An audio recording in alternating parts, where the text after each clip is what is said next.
Жителите од селата во Кочанско на падините на Осоговските планини на Плачковица се жалат од наезда на диви свињи, откако е воведена забраната за лов поради појавата на болеста африканска чума во источниот регион. Земјоделските производители се соочуваат со големи штети на есенските посеви во нивите и градините, а дивите свињи им влегуваат дури и во дворовите. Во атарот на селата Видовиште и Теранци целосно се уништени неколку десетици декари засејани со пченка и компир. Во потрага по храна, дивите свињи секојдневно од Плачковица се симнуваат во полето и прават огромни штети. Најчесто доаѓаат во групи, а понекогаш се агресивни и кон домашните животни, поради што ловците не можат да интервенираат и да им помогнат на соселаните. Во Кочанскиот регион ловците досега не забележале угинати диви свињи како последица од африканската чума. Лабораториското испитување на месото што го имале на залиха од пред воведувањето на забраната за лов покажало негативни резултати за присуство на болеста кај отстреланите диви свињи. Со воведувањето на забраната за ловење секаков вид дивеч во источниот регион, укината е и купопродажбата на домашни свињи на сточниот пазар во Облешево, се додека во важност е мерката што е воведена по препорака на Агенцијата за храна и ветеринарство.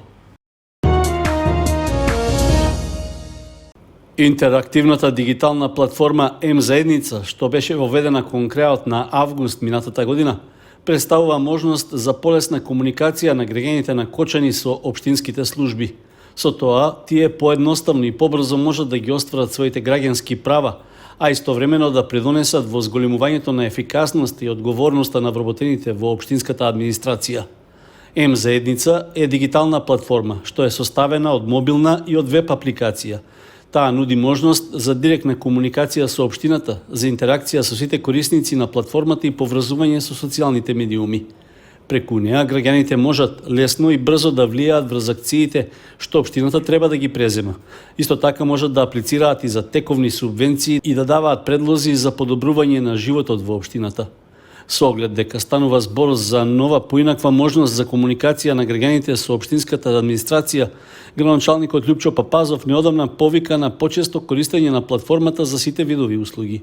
Тоа е еден важен почеток во делот на подигањето на нивото и за работа на институциите и за интерактивна комуникација со граѓаните. Значи, физичкото присуство за луѓето кои се вешти со користење на современите технологии ќе биде отфрлено како ред за чекање или губење време по шалтерите. Многу брзо од тие 6 компоненти ќе имат можност по електронски прат граѓаните да учествуват во делот на креирањето на буџетот, во делот на решавањето на дозволите и одобренијата за градба, во делот на сугестиите кои ќе ги упатуваат до службите во општина Кочани. И тука сметам дека недостасува една алака која сепак е суштинска во делот на финансиите и креирањето и следењето на реализацијата на наплатата на даноците и приходите во општина Кочани, но натаму ќе се потрудиме тоа да го надградиме и да бидеме поуспешни.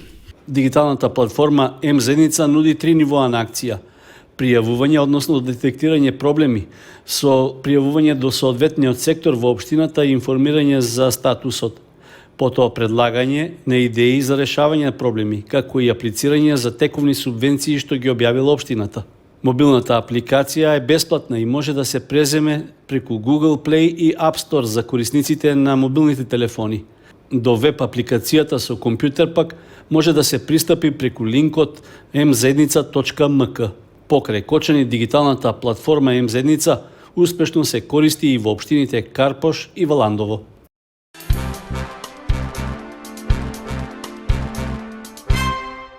Фирмата Tera Communications од Скопје ќе ја спроведува постапката околу наплатата со SMS пораки на надоместокот за паркирање на јавните површини во Кочани.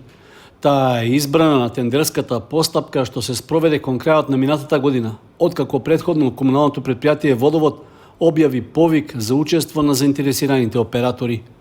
Сумата што Tera Communications ќе ја добие за извршување на услугата е договорена на 100.000 денари, при што со договорот кој веќе е потпишан меѓу двете претпријатија се уредени меѓусебните обврски. Задача на Terra Communications е да обезбедува наплата на таксата за паркирање од сите мобилни оператори во државата, при што плаќењето треба да се контролира преку 3 уреди со специјална намена за услугата. Исто така, треба да се изработи база на податоци за регистрирани и наплатени паркирања, да се обезбеди софтвер за проверка и контрола на плаќањето со SMS пораки, како и апликација за продолжување на времето за паркирање. Покрај тоа, обврска на операторот е да обезбеди скратен телефонски број што ќе се користи за испраќање пораки и тој да важи за сите мобилни оператори. Наплатата со SMS пораки беше воведена неколку години по воведувањето на надоместокот за паркирање во Кочани.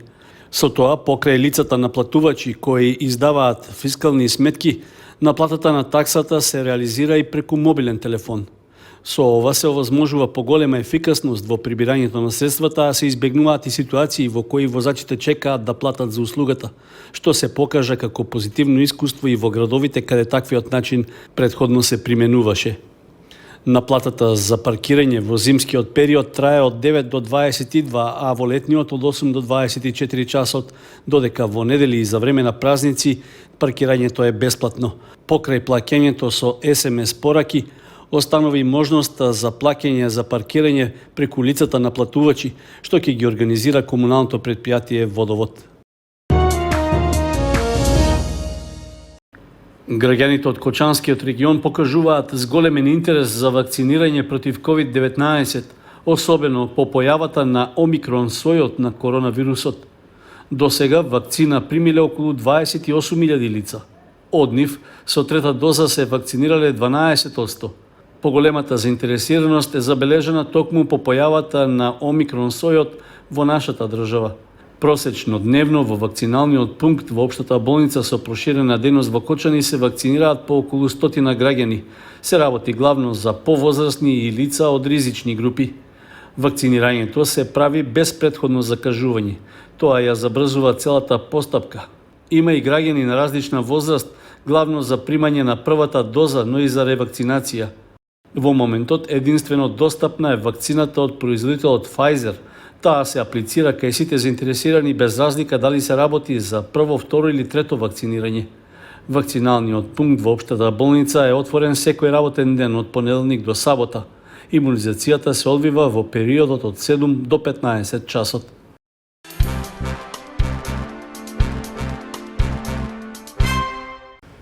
Се уште не е завршена постапката за урбанистичко уредување на една од локациите на подрачјето на Кочани што почна пред повеќе години.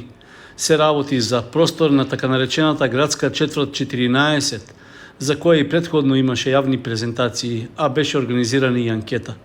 Со оглед на забелешките и мислењата што стигнале од собствениците на земјишти и објекти, како и од други заинтересирани граѓани, постапката ќе биде повторена.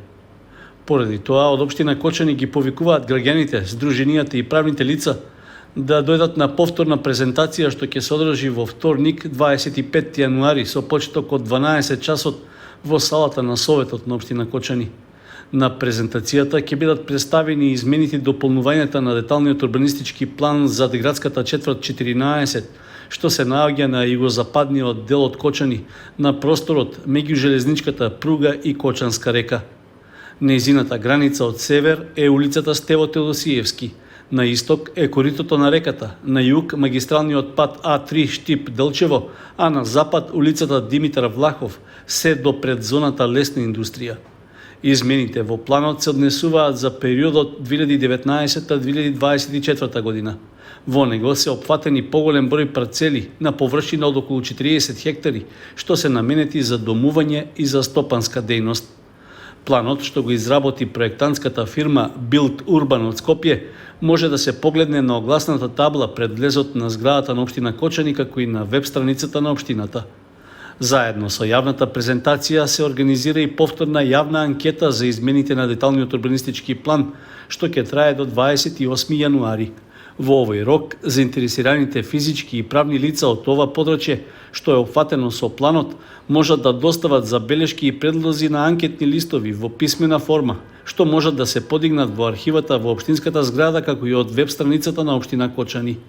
Во прилог на анкетните листови треба да се достави копија од катастарскиот план и имотниот лист за парцелата за која се доставува забелешката.